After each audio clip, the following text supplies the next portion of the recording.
नमस्कार, मी अमोल जोशी. दुपारचे 3 वाजत आलेले आहेत आणि आता आपण थेट जाणार आहोत नागपूरला. नागपूरच्या लक्ष्मी चौकामध्ये सध्या देवेंद्र फडणवीस पोहोचलेले आहेत. आपण ऐकूया ते काय बोलतात. ही सत्ता मिळाली आहे सामान्य माणसाच्या जीवनामध्ये परिवर्तन करण्याकरता मिळालेली आहे आणि म्हणून हेच स्वप्न साकार करण्याकरता आम्ही सगळे या ठिकाणी काम करू.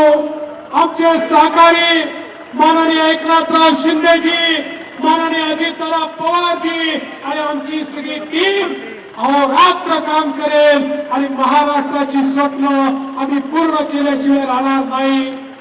अधिक वेळ घेणार नाही, कारण 4 वाजता शपथविधी करायचा आहे.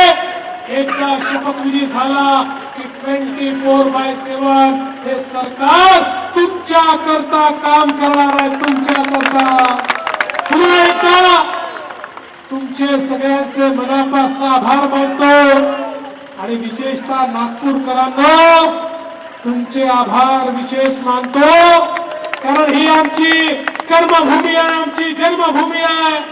या जन्मभूमीने कर्मभूमीने जो आशीर्वाद दिला त्याबद्दल आपल्या सर्वांचे आभार मानतो.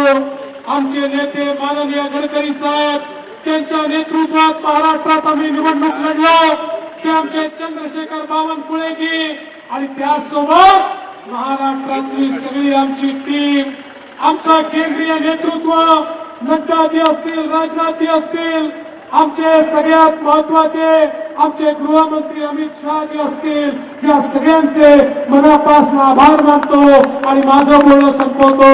धन्यवाद. जय हिंद. भारत माता की, भारत माता की, भारत माता की. धन्यवाद. रॅलीमध्ये सर्वांनी जे सहकार्य केलं त्या सर्वांचं भारतीय